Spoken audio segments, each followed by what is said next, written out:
They began as experimental gyrogliders, before evolving into the most recognizable naval and attack platforms in the world. We're tracking the history of innovation behind every single aircraft from the Kamov Design Bureau, starting off with autogyros. Casca 1. Before Kamov built a single helicopter, they started here. The very first autogyro assembled in the Soviet Union, it borrowed ideas from Sierva and proved that Soviet engineers could master rotating wing flight. Casca 2. The lessons learned from the first machine went straight into this one. A more powerful engine and a refined airframe showed that the Kamov team was not standing still. The coaxial future was already taking shape. Next, Kamov A7. Most autogyros stayed well away from combat. The A7 went the other direction entirely. The first armed autogyro to enter military service anywhere in the world, it flew real missions during the Second World War. Then, Kamov AK. War demanded eyes in the sky over difficult terrain, and the AK answered that call. Compact enough to operate from tight spaces, it served as an observation and liaison platform where larger aircraft simply could not go. Moving on to light observation and single-seat helicopters. Kamov Car 8. Soldiers who saw it called it the flying chair, and the name fits perfectly. Nothing but an open frame, a pilot seat, and two spinning rotors above. It proved the coaxial layout could work even in the most stripped-down form imaginable. Up next, Kamov Car 10. The Soviet Navy needed eyes above its ships, and the Car 10 was Kamov's answer.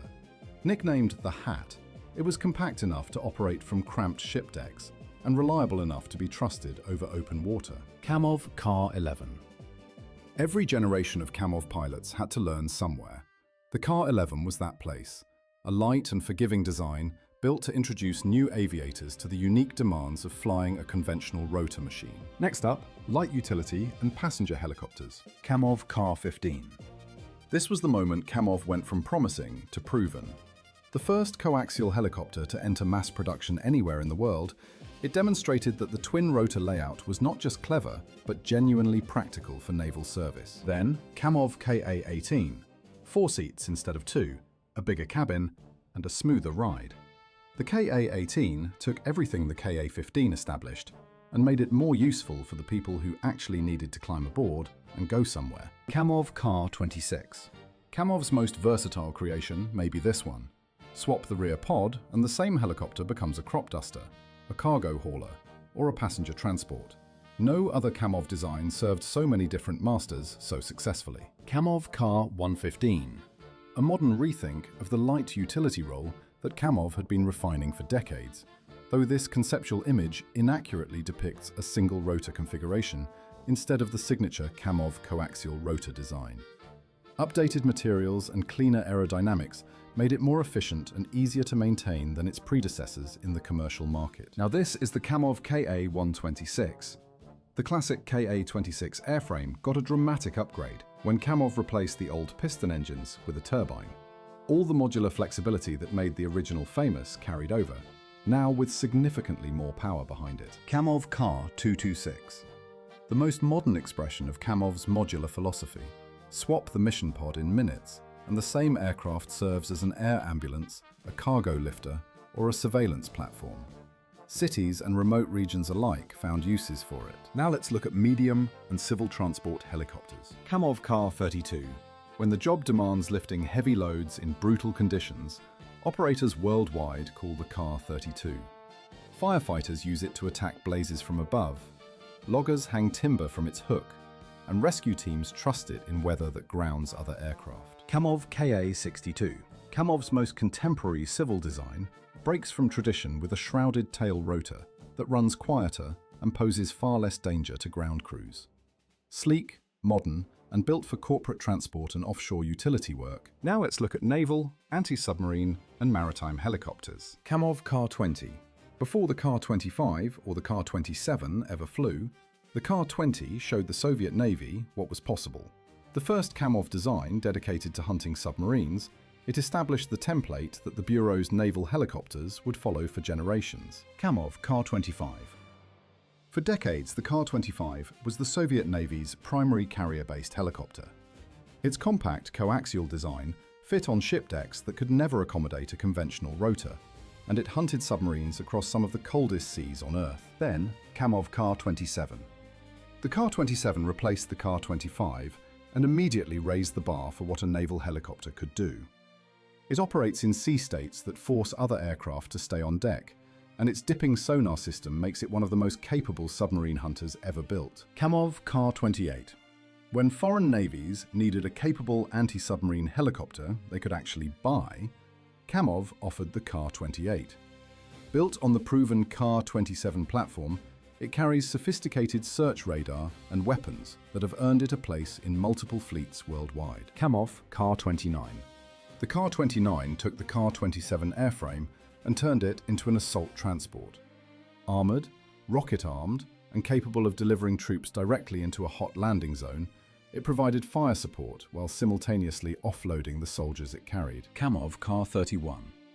The Kar-31 is Kamov's airborne radar picket, typically identified by an enormous flat antenna that folds under the belly to give a fleet advance warning of incoming threats by tracking dozens of targets from well above the horizon. Kamov Kar-40, an ambitious next-generation concept that aimed to leap beyond the Kar-27 with more powerful sensors and heavier armament.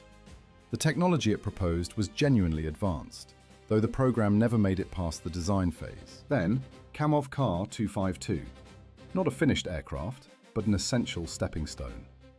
The Kar-252 served as the flying testbed that allowed Kamov engineers to validate the systems and rotor technology that eventually became the Kar-27. Moving on to military transport and utility helicopters. Kamov Kar-60, a deliberate break from everything Kamov had done before. The Kar-60 uses a conventional tail rotor instead of the coaxial layout, built for speed and low-visibility troop transport in ways the classic twin-rotor design could not match. The next one, Kamov Ka-64, a misidentified aircraft image. The Ka-60 Ka-64 is a Kamov design, which is defined by its signature coaxial rotor system rather than a conventional single main rotor and tail rotor configuration. Kamov V60.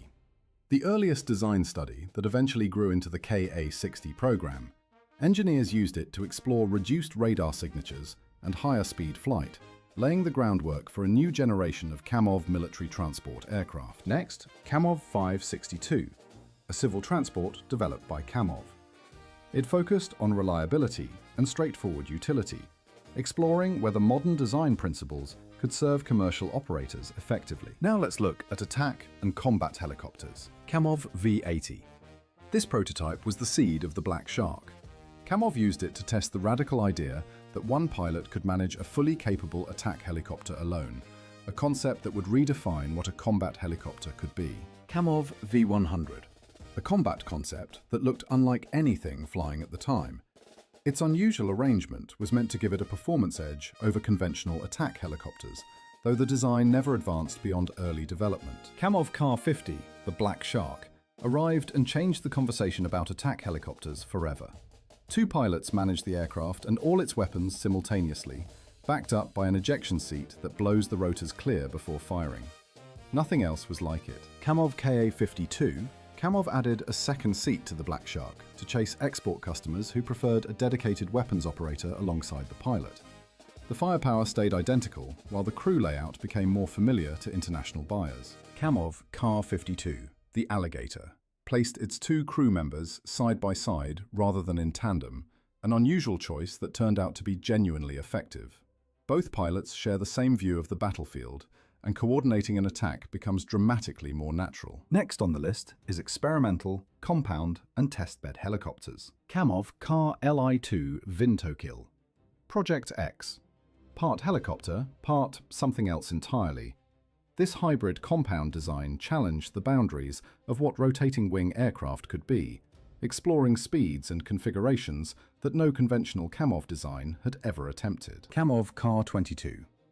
The Kar-22 was enormous by any measure, a converter plane that combined helicopter rotors with aircraft wings to carry massive loads across distances no pure helicopter of the era could match. It set world records and remains a remarkable machine. Now this is the Kamov Ka-26SS.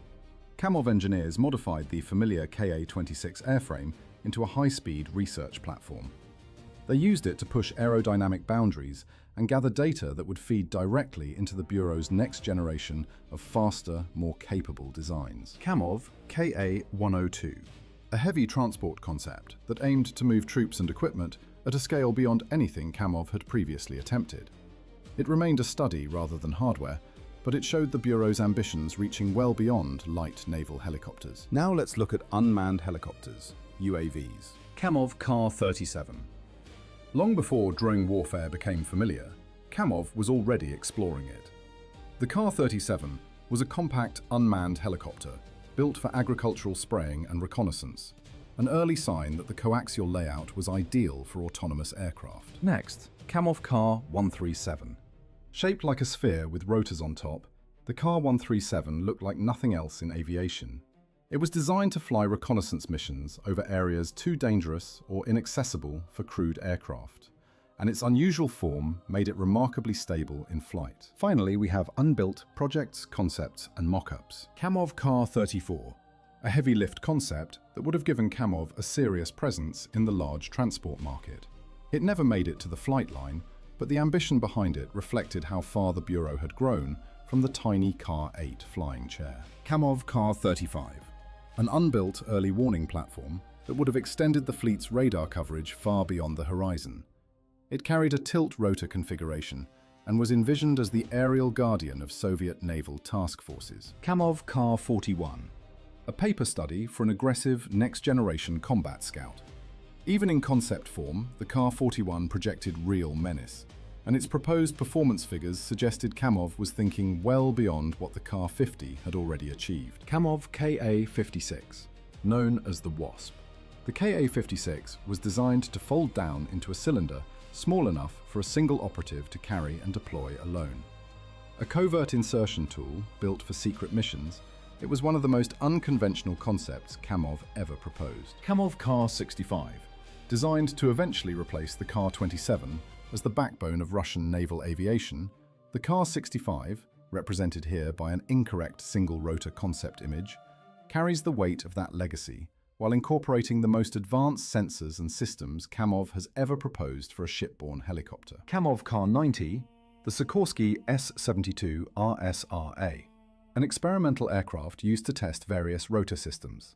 It represents a significant step in the history of vertical flight research. Kamov Ka-92, a high-speed civil transport concept that uses a pusher propeller at the tail to reach cruise speeds far beyond any conventional helicopter. It looked like something borrowed from the future of aviation rather than built in the present. The next one, Kamov Ka-118. Kamov explored what a helicopter without a conventional anti-torque tail rotor might look like in the Ka-118. Quieter, simpler, and potentially safer, it was a genuine rethink of rotorcraft fundamentals that pointed toward a very different kind of future. Kamov Vi-50, a Cold War-era attack concept with a coaxial rotor layout aimed at extreme speed for a combat helicopter. Ambitious and aggressive in its targets, it reflected how urgently Soviet designers were pushing to outpace Western military aviation.